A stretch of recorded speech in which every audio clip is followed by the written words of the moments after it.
welcome to another bona fide episode of E by Gore, the horror movie franchise review podcast. I am Tris. And I'm Damien. And welcome. Yes, welcome. This week we will be tackling Halloween 5, The Revenge of Michael Myers. Is it a revenge, though? I don't think it's any more revenge than episode 4. Well, wasn't that like the return? Yeah, well, he returned in the 4th. He's getting his revenge in the 5th. And the 6th one we'll talk about when we get to. How are you doing, mate? How are you doing? I'm not too bad, mate. You? I'm getting there. I had a bit of a close shave earlier on this morning, so I took a bit more than I thought I was going to do off. Yeah, I'm quite liking the resemblance to a fellow band member of ours, Mr. Thornley. Mr. Thornley. He will love having a shout out, won't he? Yeah. He will love that. He will. What's with the green screen? I can see a lot of green. Yeah, there's a lot of green. Yeah, it's just not working tonight, so we're gonna just run with it. Just ignore the green. Ignore that huge fucking football field behind you. Yeah, well, I'm a bit bitter about football at the moment, so we'll not mention that. Nah, Everton is shit. Anyway, guys, again, we're E by Gore. We focus on reviewing horror movie franchises. We are now close to halfway through the Halloween franchise. Halfway through, and I am no more impressed than I was when we started. I mean, I've seen them all before. I mean, I have a far lesser caveat for greatness than you do in horror. But I will admit to being pushed quite hard in some of these.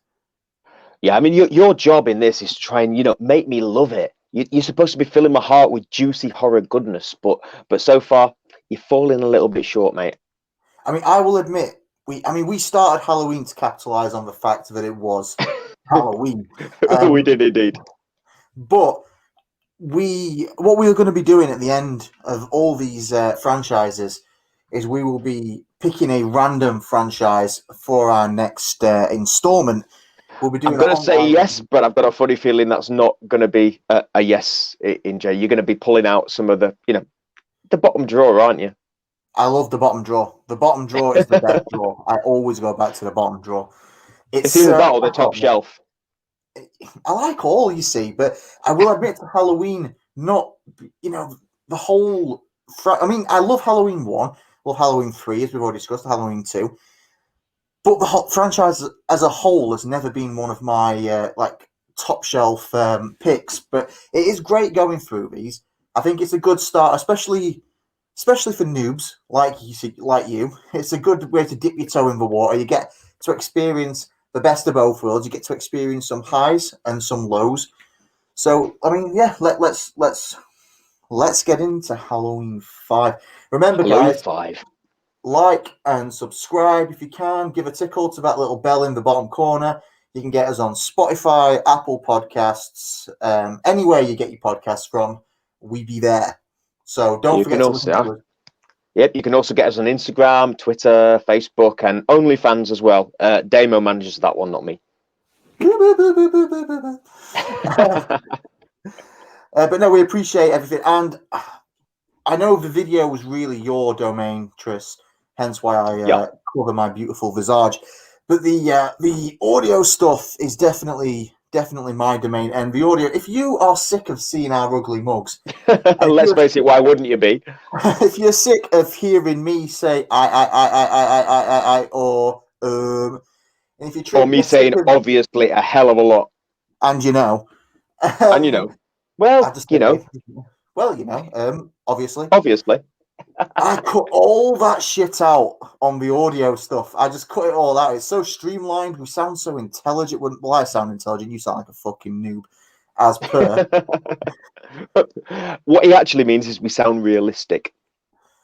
It's because I edit it. So I make myself sound great. All the I take out of mine, I just cut it in with yours. It's all right. If you watch the next episode on video, guys, just watch out for the massive bell end over Damien's face. The game has started. Average Saturday night, mate. We've descended to pretty much childish banter. It's happened. It took 5 episodes. It's done. It's all it's ever been with us, really. I thought we did well to get through the first 4. I think we did well to actually get through the first 1. To be fair. Yeah, good point. So Halloween 5. Just so everybody knows, we say it in every episode, but we do spoilers. Go and check it out. I think it's still streaming on Netflix. I know Halloween is over, but long may the franchise reign. So go check it out on Netflix or go watch it on Blu-ray if you've got it, or a DVD, whatever.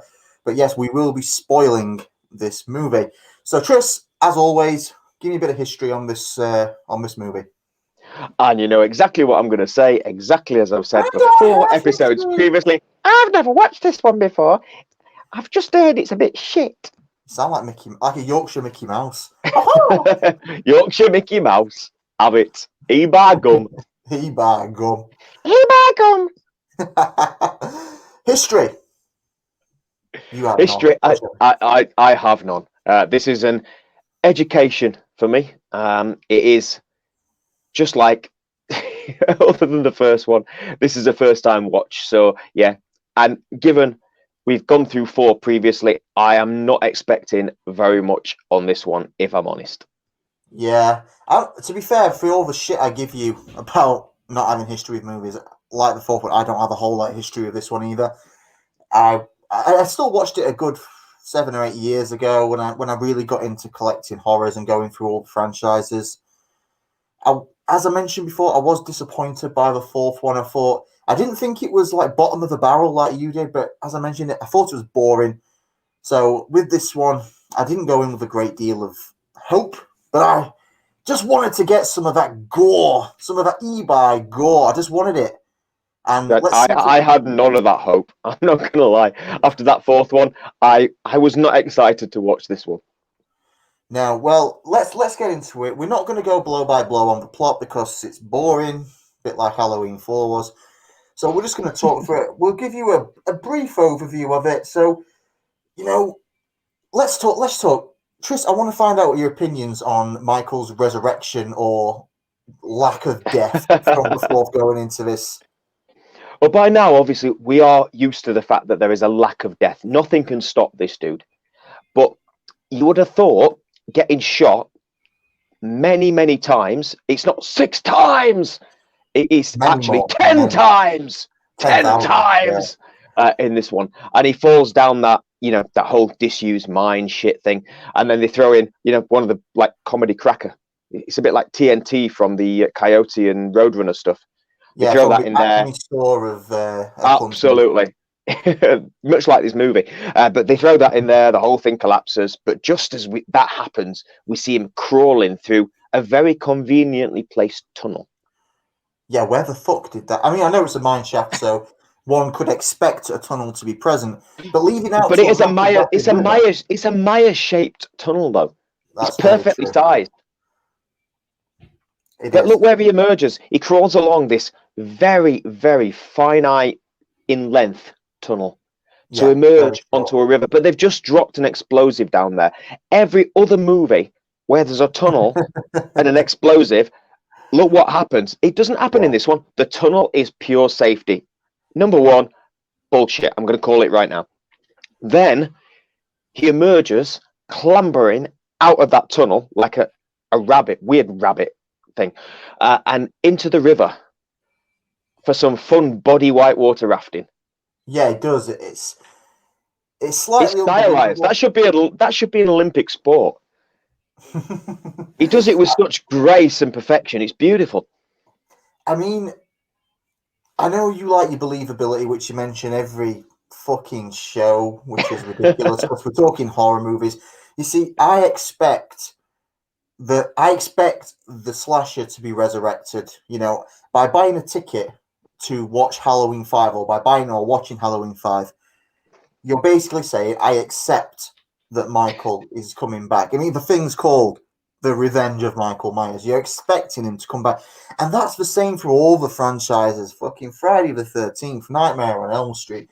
The slasher almost always dies. And I kind of like the idea, and I like the experience of seeing just how fucking stupid that it is to bring this, the way that they bring the slasher back to life. I don't get that same kind of fun from Halloween 5 because No. it's not. It is stupid, but it's not fun stupid. Like, one of my favorite ones is Friday the 13th Part 6, Jason Lives. Spoiler alert for Friday the 13th Part 6, Jason Lives. Jason lives. And they resurrect him by basically digging him up and stabbing his dead corpse with a stick, or with a metal spike, and then it gets hit by lightning and brings him back to life Frankenstein style. Now, that's a fun way to bring the slasher back.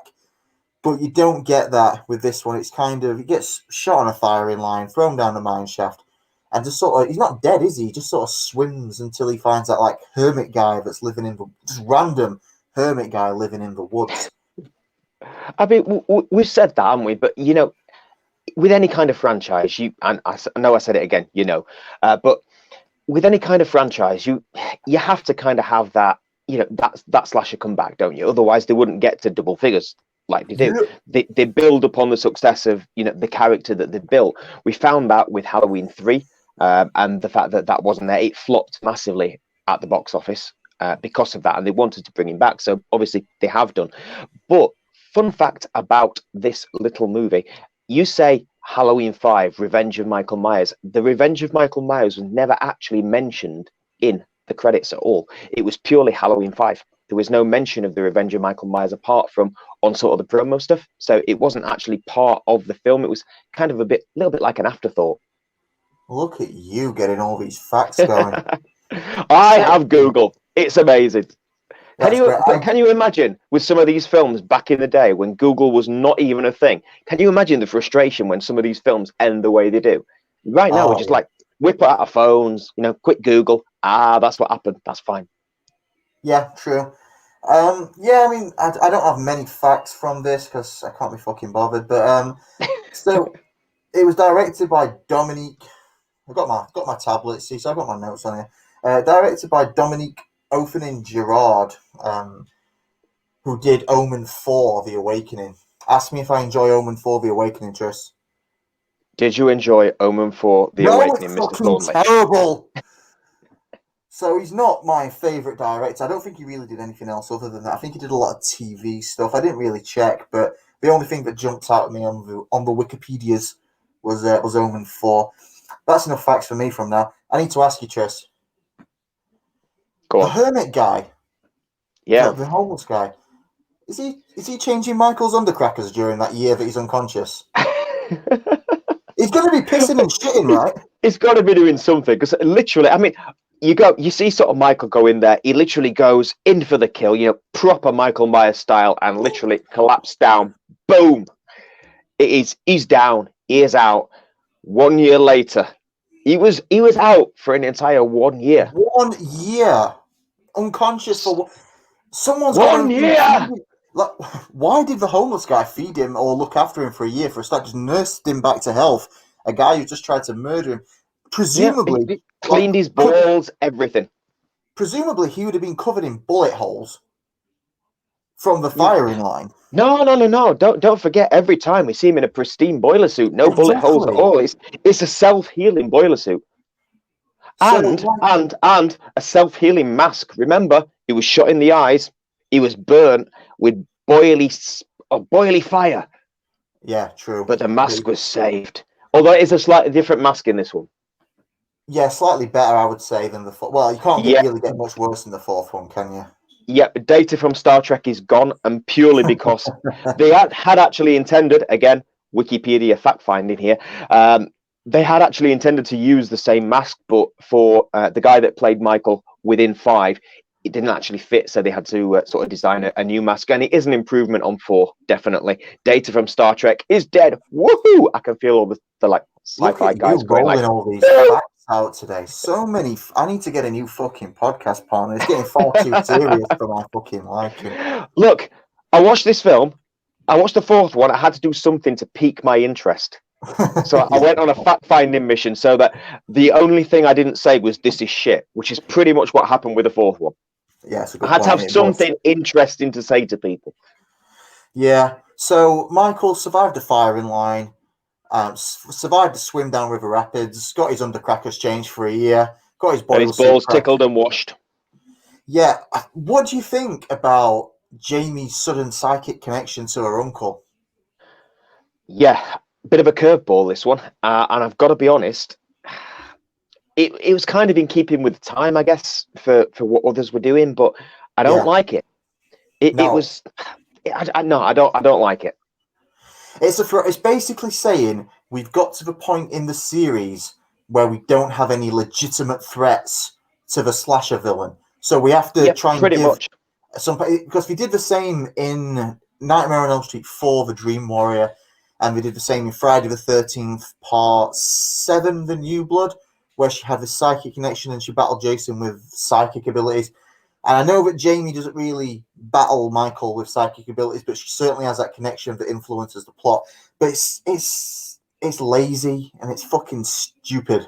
It's not Yeah, it's not a it's good literally trope. got, no, it's not at all. They've literally got to that point where they've gone, oh, fucking hell, what can we do with this next? I know, aliens. We'll do aliens. And someone's gone, nah, we can't do that. That's a bit too extreme. I know. Let's give it psychic, psychic connectivity to Psychic, Jamie. yeah, That's Wi-Fi, what we'll do. We'll do that. That's the Wi-Fi right from way to Jamie's go. mind. Wrong. That's the wrong way to go.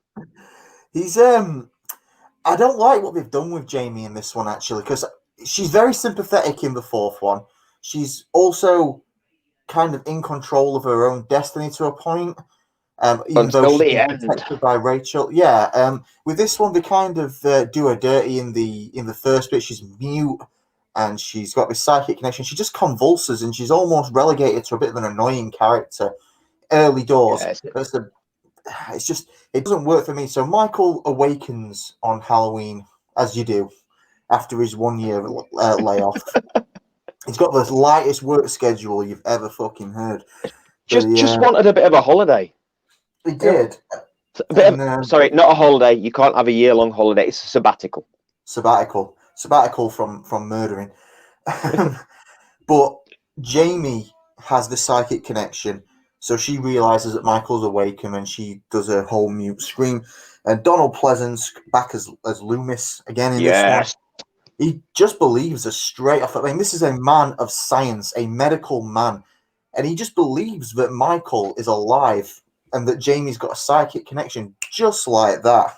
Yep. Talk to me But about Loomis it's in this pretty movie. much like the police when Loomis says we need to do something. Just like that, they do it. Yeah, the comic relief guys. Oh Fuck. yes, the comic relief guys in this movie are classically bad.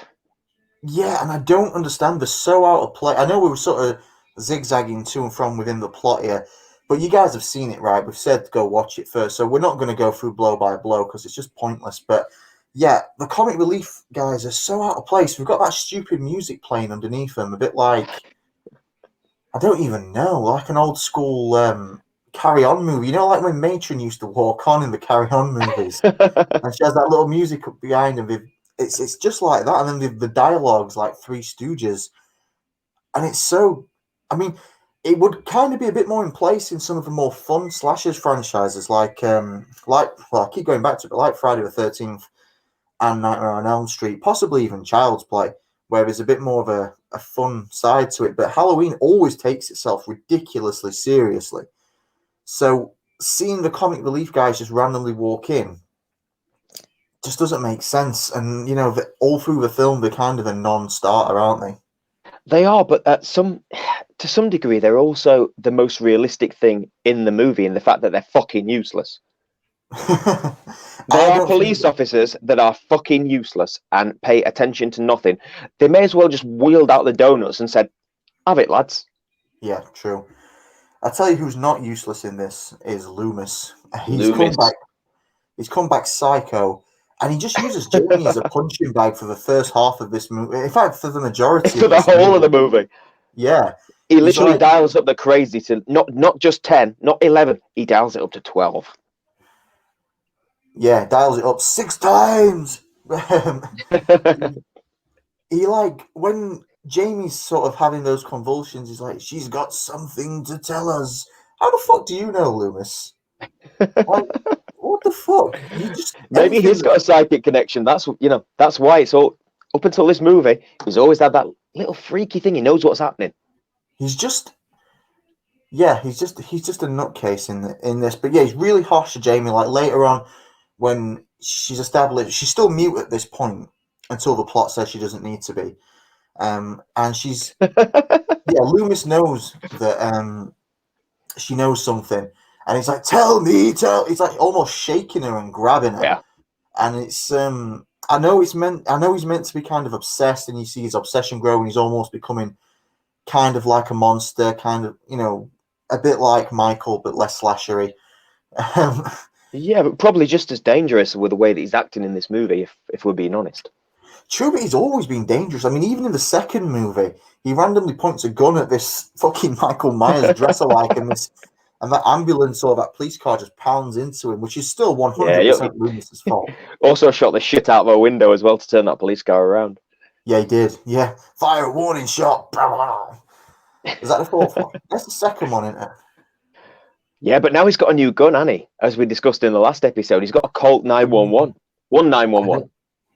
I'm not really a gun guy, so I don't know if that's good or not. Neither am I. Wikipedia is amazing. So yeah, let's talk team. So Rachel, I did say that the characters in the last movie were bad, and I stand by that. Yeah, but I'd we agree. still kill Rachel off very early in this movie. Really early, yeah. I wasn't attached to her at all, but they put through this whole ordeal in Halloween 4. She was the main protector for Jamie. She wasn't the final girl because Jamie... Well, she was kind of joint final girl with Jamie because they both survived, obviously.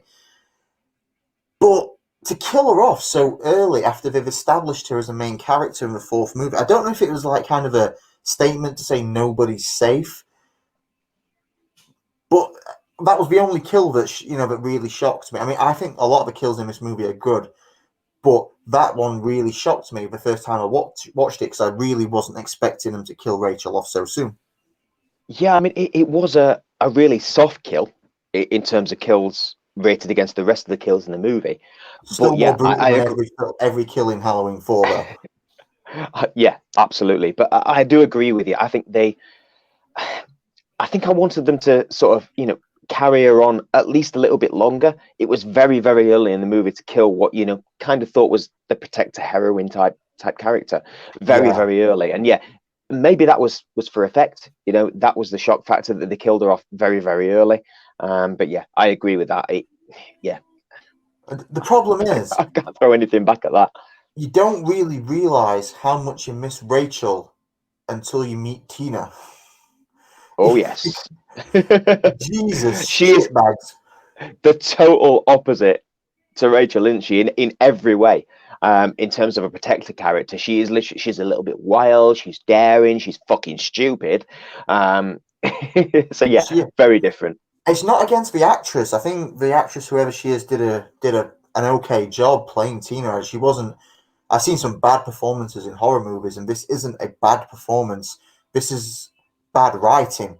She's written to be stupid. She makes the wrong decision every single time. Every time. I know it's a horror movie. There's characters that do that. It's meant to be like that. But those characters that always make the wrong decision and are stupid usually get killed off early to make way for the final girl to prove that she's, got this character arc. But not quite as stupid. No, true. And not just Tina, but the rest of the characters in this movie. I said that in Halloween 4, the characters are really two-dimensional. What's lower than two-dimensional? It's this fucking movie. Stupid is what's two-dimensional. And stupid, yeah. It's like they've literally said, hang on a minute, we need to make this some kind of, like teen flick slasher type thing. Which they all are. They are, but they've put these kind of, these proper teen type characters in there. We've got the dude with the car, typical jock type, fancy pretty boy type of guy.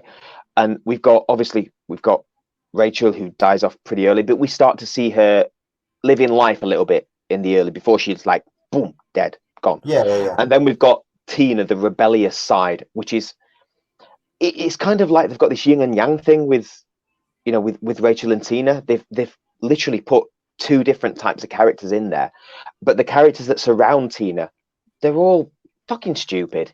You see, I agree with what There's you're saying nothing with the to it. Tina and the differences between Tina and Rachel. That I get that, but if we'd have met Tina in Halloween 4 and got a little bit of interplay between Rachel and Tina together, then I kind of would agree about yin and yang, and I probably might have accepted it a bit more in this movie. Yeah, But she wasn't even in the last movie. She just rocks up, and all of a sudden, Jamie loves Tina and forgets all about Rachel, who is her foster sister. Let's not forget. She that's barely true. even Agree with that. acknowledges it through the rest of the movie. But aside from Tina, there's Mike, Mike. the asshole Italian American styled, almost like an anti Fonzie style thug who's obsessed with his car and his hair, and that's literally his own character. That's the problem with this movie's characters coming from the teens. You've got Tina, that's sort of a bit of a wild child. She exists to party and to put herself in danger. You've got Mike, whose only character trait is anger and love of his car. You've got Sam, whose only character trait is to be the girlfriend to Spitz and to be the friend, and just wants to fuck. And then you've got Spitz, who's an annoying piece of shit and just wants to fuck as well. And that's kind of their only character trait. Everything they say or everything they do circles back to this one character trait. And it's, again, I don't mind shallow characters in movies, but they're not very well done. To say it's a Halloween movie and they're always striving to be the forefront or the leader of the slasher franchise, it's not done that well. No, and you kind of want some depth in the characters in any movie, not just horror movies. You need to have some depth and, I'll say, believability, but I don't mean that in terms of, the effects and stuff like that. I mean, you want to actually believe in some of these characters. You want to invest in them. You want to get some kind of connection. And with this movie, there's very little connection for the audience to the characters because they've got no depth. They've got no substance. Yeah, no, absolutely. The kills in this movie are substantially better than the fourth one. And I Massively would better. say some of the best ones of the entire franchise so far. I'd agree with that.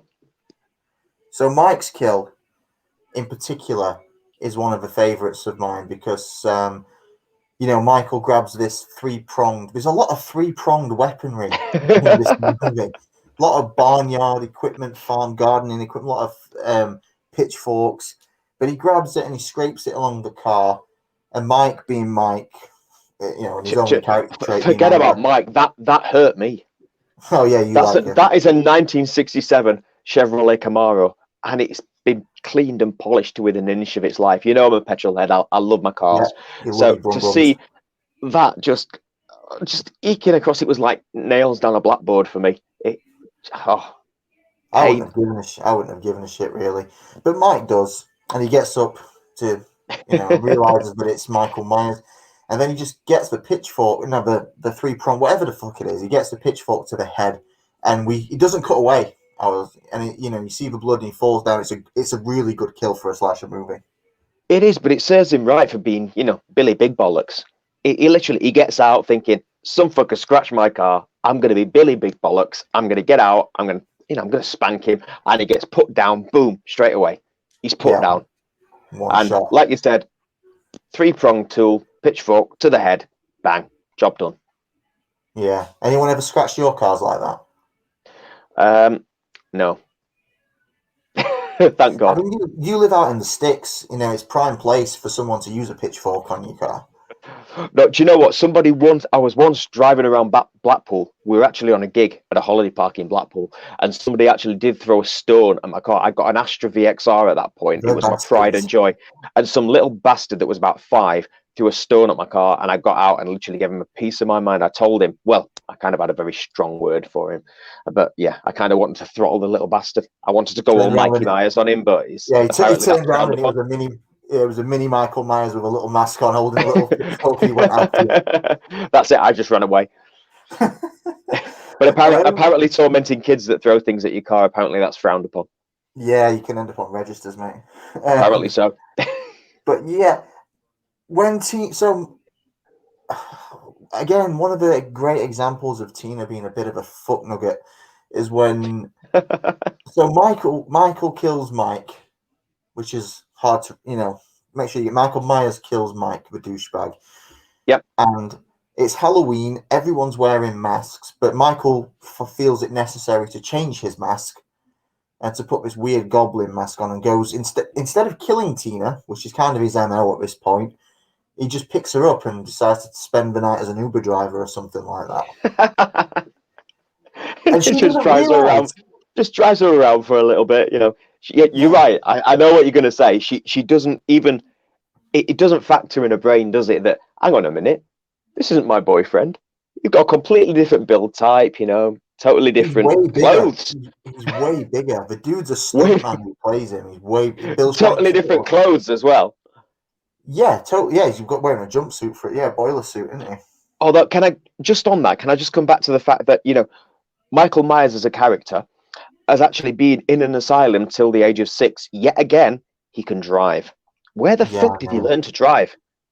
Well, kind of gets explained in the next movie, but I don't want to jump. I don't really want to jump the gun on Halloween 6. So another thing, Jamie gets annoying in this. It's no fault of Danielle Harris. She's doing the best she can with the terrible material, but she has this convulsion because Tina's in danger. I mean, she didn't get any convulsions when Mike got shit mixed in the head with the pitchfork. But why not? Why would she? That was a good kill. Mike. Yeah. But Tina's not even killed, and she's that stupid she can't tell. But a 9-year-old, 25 miles away in a clinic, knows she's in danger. So she tells Loomis, and she can start talking now. Like, she's been in mute for so far in the movie, but all of a sudden now she's fucking yakking away. And all it took was for her to see Tina in a previous scene and go, Tina. Yeah. Tina, and cured. That's it. That's all you need. For anybody out there who is struggling as a mute, you can't talk because of some random traumatizing experience. Just mutter the words Tina. It works. It's magic. Let's talk about the killing spree that he goes on, because there's Tina. She does get brought back by the comic relief cops, and instantly fucks off back out to the party. Again, makes the wrong decision every time. And then Michael again finds himself at that party as well. Spritz and Sam, we get down to some good old-fashioned team fucking, because that's what you do in a slasher movie. The barn scene, all the shit we've talked on this movie so far, the barn scene's really good. They find the kittens. There's a bit of build-up where Sam's looking around. We get the false scare where Spitzer's dressed as Michael. And then we start getting down to business.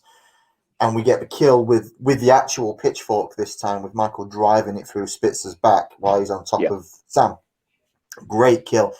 And the great thing about it is you get time to appreciate the kill. It's almost like when you curl out a really bad fart, and you need time to take it in, to enjoy the aroma. This is what this kill is. It's an epic fart. It gives you time to appreciate it. You see the blood coming out of his mouth. You see Sam getting covered in blood. It's beautiful. It brought a tear to my eye. The fart or the kill? Both. Yes, I see what you mean. It's definitely one of those where you can appreciate. It waits for the reaction, doesn't it? It waits for that reaction of the people to that kill. I do think they could have gone further, but it is a very good kill. Just the way that they leave it there. How? Push a bit harder, man. 2 for 1. Oh, like turn them into a kebab. Yeah, it's like as the price. 2 for 1. Yeah, they did a very similar kill to that in one of the Friday the 13th movies. Very similar. I can't remember which one it is, but he drives a pole through two kids fucking in one of those. But this one, but also if Sam gets killed there, you don't get to see her fear and her reaction to the kill, and also we don't get to see Mike wielding the fucking scythe like some Grim Reaper looking motherfucker and take her head, which is, I think he cuts away for the decapitation scene, but you do get to see her head go flying away, which again is a really good kill. The only thing that's saving this movie is there's some really good kills in it. Yeah. But they are better. They're a little bit more premeditated. Well, I say premeditated. They are quite impulsive as Creative. well. But yeah, Creative. creative. That's exactly the word I'm looking for. Yeah, they're a bit more creative. So there's a lot more action involved in them, a lot more thought process that goes behind it, and I quite like that. They are definitely better than the last. To be honest, anything was better than the last movie. They could have literally shown for literally 1 hour, 30 minutes, a pile of steaming shit, and it would have been better than the last movie. Yeah, true. And Jamie, for some reason, she probably gets pissed off with how bad the police are in this movie, but she decides to go and save Tina herself. So she drags a friend from the clinic, the little Billy or whatever his name is, some stereotypical 80s young kid's name, like Kevin or Billy or whatever. They go out to the party. Fuck knows how they get there or how they even know where it is, but they go there. And There's a common theme in this movie about that. Mike always knows exactly where to be for the right action point. The kids also know exactly where to be as well. There's a lot of psychic connection going on. Yeah, it must be the psychic connection, because Tina ends up there as well. She's found Spitz and Sam. I still can't say that without a fucking smile on my bony head. Spitz, what a fucking name. But yeah, she's found them dead. She's also found the comic relief cops with with their throats slit in the car. Bumps into Michael and the kids. We get a bit of a chase scene, and then again, because Tina's not really the final girl, I wasn't too shocked to see her finally get killed. Again, she's been acting. The character's written to be quite dopey and quite stupid. So when she gets, when she gets stabbed, pretty traditional kill for a Halloween movie. He's got his kitchen knife back. Must have picked one up somewhere in the party. I just there's always a Wilkinson's anywhere around. You can just what's in. And given the resources that Haddonfield has, I'm sure they've got a Wilco's. If you think you could fucking stab into somebody with a Wilco's knife, mate, I think you're being slightly optimistic. But, what you're telling me, they're not quality knives? No, I can't see us getting sponsored by Wilkinson's anytime soon. No, I wouldn't want to be honest. But it's not quite the German chef's knife that he actually does have. No, but it's a good kill. To say it's one of the traditional ones. We get to see the impact a bit. There's plenty of blood on the knife. And it's at this stage where Loomis thinks, right, a fair few people have died. I need to earn my paycheck. So he gets up and starts screaming at Michael Myers. And he starts screaming at Michael Myers, who stood in the woods, and says, "Michael, meet me at the place where it all began," which is his home. It's a good job Michael knew what he meant. Yeah, do you know on that scene as well, another Wikipedia fact. In fact, actually, it's not. It's another website I found, which I shall not name for legal reasons. But yeah, on that particular one, Donald Pleasance actually wanted sort of Don Chance to actually go and stand in the woods because he didn't actually want to actually go and scream at nothing. And of course, he obliged. And I actually think that was actually a good call because you can kind of see him in the woods there. It gives that little bit of creep factor. It's a good scene. Yeah, but Loomis seems like the kind of guy that would just stand there screaming at nothing. Like, even if Michael wasn't around, I could just see him standing around screaming, "I tried to buy this pint of milk 6 times!" 6 pints! Yeah, 6 pints. I could do with 6 pints. But, yeah, so he decides to try and draw Michael out. So they head back to the house casually using a 9-year-old as bait for a serial killer. Because there's nothing illegal in that at that time. Absolutely. Where's the legal guardians gone in this case? She was living with the Strode family. I know she attacked that's another thing that pissed me off. Forgot to mention. So yeah, at the end of the 4th movie, we both said that the best part of Halloween 4 was the end, where she becomes she loses her shit and kills her foster mom. And then in this movie, it's downgraded to just an attack because of the psychic connection. And I think it's such a shit direction to take Jamie. And the saving grace of the 4th one was this one. And I think they just dropped the ball massively. Yeah, they really, really should have actually continued on that. The whole route that they went down was a massive letdown. With how they actually did it, because they could have done so much with that twist of the story, making Jamie, potentially even the next Michael. They could have even made it, a sidekick. They could have done so much with it. but they just chose not to. I know they wanted to keep Michael as the focal point of the series, and I understand that. But there's nothing saying that they couldn't have had Jamie in a sanitarium, much like Michael was as a youngster, going through the same sort of issues Michael was, like falling deeper into darkness, whilst Michael is still out there doing slasher stuff, and somehow bring the stories to a point together. But we didn't. We just dropped the ball, and I thought that was a really shit part of the movie to do that. Yeah, massively. What they did is they decided, I know, we'll just fuck off that really great storyline that we could do. And I know Donald Pleasance was dead against, Yeah, he was. Yeah, sort of dropping that. He really wanted them to go down that whole Jamie exploration route. But what they did is they went, let's fuck off that really good storyline that we've just come up with to end the movie. Shit movie, but we've ended it pretty well. Let's forget all of that and let's just continue down this really shit line, and we'll make a mute because that'll be fun. And we'll bring in this weird psychic thing because as well, that'll be fun. And they've just missed a massive opportunity to actually make it really, really good. And it's kind of completely forgotten. It's kind of, forgive the pun, a bit of a mute point in this movie. I know they rewrite a lot and they change the story quite a lot, and they've done that historically in a few of the other movies as well, but they totally drop what was possibly that could have really sent the franchise down a whole different level, but they've kind of resorted back to basics, and I think this film really suffers because of it. Chances are they've still fucked it up. But yeah, let's talk about the climax of the movie. So all the police are around the Myers house, which looks vastly different in this movie than other hugely different. Yeah. And that's because it is. Yeah, it is. So with all the police are piled in there. Laundry chute. Yeah, they've got the laundry chute, which has never been present in any other movie so far.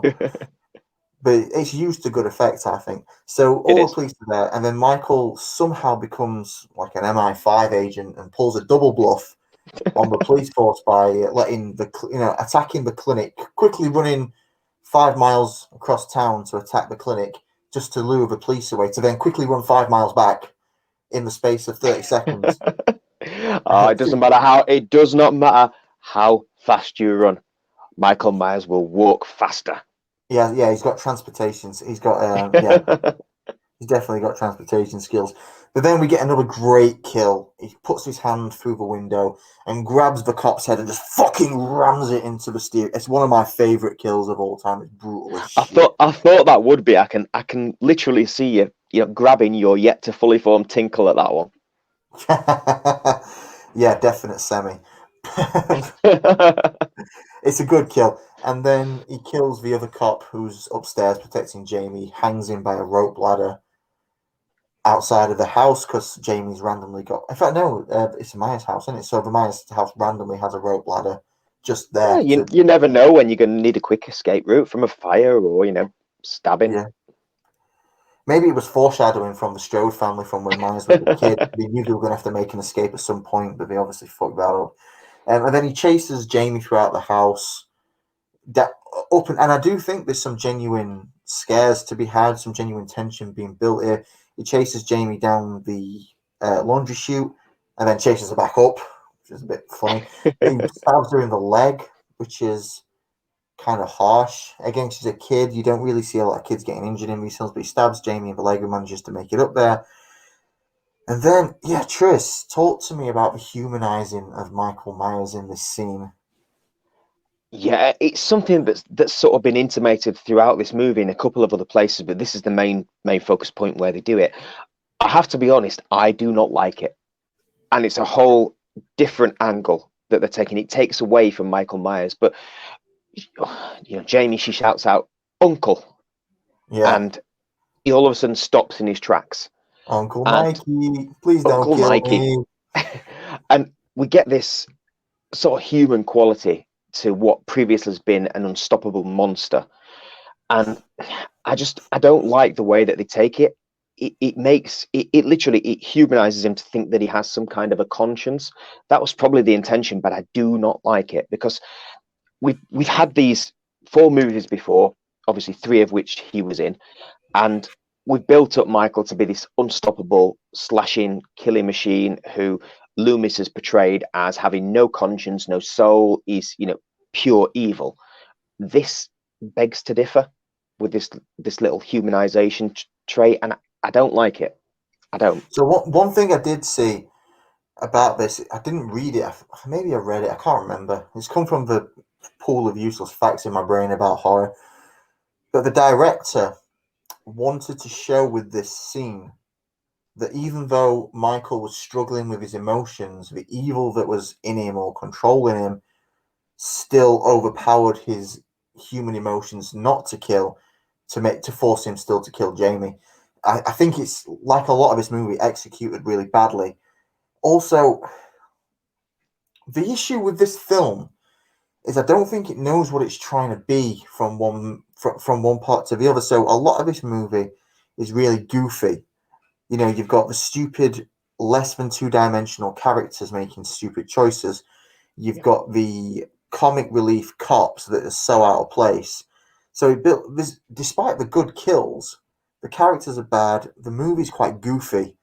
So to then, towards the climax of the movie, try and get this really heartfelt humanization where it's meant to tug on your heartstrings, or it's meant to hit you in the fear that some evil's controlling him beyond what his emotions can portray. It's trying to write, it's trying to cash a check it shouldn't be able to write because of the way that the movie's built so far. So, yeah, like you, I don't like humanizing slasher characters. It very rarely works, and when it's used, it's fucking stupid. It's really stupid in this one. Taking Michael Myers' mask off in such a average entry into the franchise doesn't do it any favors either. No, and I think what they wanted to do, with this, where they actually removed his mask, I did actually read somewhere that they actually had some whole makeup thing planned to actually reveal his charred and burnt face and everything, but they decided against it and to actually keep him in darkness. And I think for all of how much we actually hate that humanization, keeping him in darkness was the right choice to make, because it kept that dark side to him. It kept that that guessing, that never knowing what's underneath that mask. And I think that was the important thing, that they did in the end make the right choice with that side of it. True. And then Loomis decides to show up finally, grabs Jamie, uses her as bait. I mean, say Michael's been so cunning. Yeah, but he's been so cunning in this movie. He's been like running the police all over. He's been using all these weapons. Like, he must be the only person in history not to know that he's been fucking set up by Jamie, because he's grabbed Jamie and Loomis is just backing away saying, come and get her, come and get her, come and get her. Like no psychic connection, that's what it is. Zero psychic connection to Loomis. And then he gets trapped under a metal net. Fuck knows where Loomis got that, how he rigged it. But it's like fucking, I don't know, like Funhouse or something like that. It is literally out of the Acme top drawer, that one. Yeah, it is. It's very cartoony. And then Loomis just beats the ever-loving fuck out of Michael Myers. So much so that he broke Don... is it Don Shanks? Bill Shanks? I can't remember. Yeah. He broke his nose Don Shanks, yeah. That's not the only time he's actually got injured in this movie as well. The scene where he actually crashes the Camaro? Yeah. Yeah, when he crashes it into the tree. At that point, he was told, before he actually got out of the car, he could not end that scene until the director yelled cut. But the director didn't yell cut. Instead, they stood there going, wow, that looks so fucking realistic when somebody actually, when somebody actually crashes the car, that looks so realistic, that it took one of the other crew to actually shout cut. But in that meantime, the car had actually caught on fire and actually burnt him. So he ended up a broken bone from Donald Pleasance whacking him with a rubber plank or whatever it was, and beating the shit out of him. He also got burnt as well early in the movie. Not a good movie for him. No, not really. I love the idea of Donald Pleasance just fucking going ape shit and knocking the shit out of him and breaking his nose. Hello, I'm Donald Pleasance. I have to register my hands as lethal weapons. 6 times! 6 times. And then they finally arrest the brutal and legendary serial killer, Michael Myers, and take him off to jail. Now, the movie ends with the man in the suit. Now, you might have mentioned we have not mentioned a man in the suit so far because it's such a bit part in this movie. It's ridiculous. he just got off a bus somewhere and started acting shady. He can't be that important, the man. He just got off a fucking bus. Like, where's the? Could be not gone for a limousine. Sorry, there were no Ubers or like limousine drivers around to sort of transport him everywhere. But this is one of those subplots in this movie that really fucks me off, because there is absolutely no context to it whatsoever. You literally just see this guy in black just randomly appearing at different parts in this movie, and we do see this little tattoo which appears on this guy's arm, and we do get a little glimpse that this does also appear on Michael's arm. Where the fuck that came from, because it's not been in any of the other movies so far. Yeah. But he's got this tattoo, so we'll assume it's been there all the time. We've just not seen it. But yeah, it's such a strange underplot, if you like. It's got so many holes in this plot as well, this subplot, that it never actually explains itself. And quite clearly, this guy becomes a very huge part of this movie right at the end, with the final scenes and what happens. But up until that point, we know nothing. We get no answers whatsoever about this dude that just randomly appears. He even actually appears in one of the pictures in the sort of the mental institution that Jamie's been locked in, on the wall behind them. It annoys me. I hate movies where there's unfinished stuff, where it doesn't give you any context, or I don't mind if they leave it on a cliffhanger where you're thinking, oh, I wonder what happened to that. But this one, it's just, there's nothing mentioned about it. The guy just appears, and then randomly in the final scene, he's dead important. Yeah, and he brings a gun in, throws a smoke bomb, and starts mowing down police officers left, right, and centre.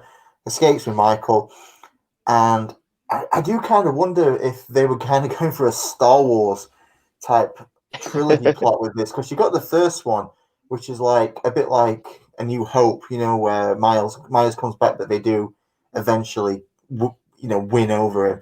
This one's kind of got an Empire feel. Michael's on top for most of it. He doesn't die in the end of the movie like he does in all the other ones he's in. He gets broken out, a bit like the Empire ends up on top. And then we've got Return of the Jedi with the sixth one. We'll talk about that next week. But we've talked about this at length. We're sort of 53 minutes into this now. Let's tie a bow on this motherfucker. Tris, what's your fucking rating, bro? What's my rating? And final thoughts. And final thoughts. So, this is, in my opinion, is another stinker, in truth. Whoa. But there are... Whoa. Am I offending your sense of horror? Go on. I will do. I intend to. It's a bit of a stinker. There's lots of holes in this plot, even bigger holes, fucking sinkholes in the subplot as well. Lots of errors in the way that the story was actually, penned. They could have done it so much better, but they didn't. So a lot of failings there in the writing, in the direction, and stuff like that. That said, it is quite watchable for all of that. There's some very, very good kills in this one. Certainly better, as we mentioned earlier, than any of the others in the franchise as well. And I am going to give this a big fat 6 dead Dobermans in the garden out of 10. Not bad. How about Scott? I quite like this movie. I've done nothing but shit all over it through this entire review. But I do that with a lot of horror movies that I like, because I can always see the other side of it and the fun side of it. And this film is very fun to watch. Yes, the characters are stupid. Yes, changing Jamie to a mute psychic child is stupid, but it's funny to watch. The characters are ridiculous, but I like seeing stupid characters getting killed in creative ways. And we get that. The kills are gory, they're good, they're creative. There's a lot to them. There's time to appreciate the kills. There's a brutality to it, which we just didn't get in the fourth one. I never found myself bored at any point during the movie. No, I'd agree with that. Yeah, I mean, my suspension of disbelief was shattered many times, but that's not really a deal breaker for me. I'm not so bothered about that. As long as the movie keeps me entertained, that's what I care about. After seeing the sixth one, which I have, I think there's more than enough of the Cult of Thorn in this movie, in the fifth one. compared to what we get in the sixth one, where it just fucking goes ape shit. So the subplot doesn't concern me enough because I know what that subplot turns into. So keeping that to a minimum in this movie does nothing but good things, in my opinion. So yeah, it's a good film. I enjoy it far more than the fourth one. It's one of the high points of the series for me. So it gets a good old seven cops' heads brutally bashed into a car steering wheel out of 10. It was always gonna go You back to love that. that kill, don't you? You love that kill. Yeah, it might be in my top 10 of all times. I know it's not really a famous one, but I just like the brutality of it, and my thoughts on the police department. So seeing one get his face repeatedly smashed in only warms my heart. What are we doing next week, Tris? Well, strangely enough, I actually think we should break away from tradition and literally like throw in like Halloween 17 or something like that. Not been made yet. Well, we'll know, but if we like go forward in time, like these movies are so realistic, we can do that now. Telepathy and all that kind of shit. We can do Halloween 17 and Michael Myers stabbing people with a Zimmer frame. I've got a better idea. Shall we just do Halloween 6? Let's do Halloween 6. Yeah, I think that might be a better idea. No, not the curse of Michael Myers. Should we do that? I think we should do that. Why not? Why break from tradition? I tell you what, though, we've chosen such a long franchise to kick off with. Next week will be the sixth one out of, I think it is out of 12 now that Halloween Kills out. So that will make us exactly halfway through, and I'm already losing the will to live with some of these movies, mate. You're really pushing the buttons. You can tell you're the singer. with the lows that you are dragging me down to with some of these films, mate, you can tell you're also the bass player. True. You have not even started to see some of the lows of the horror franchise.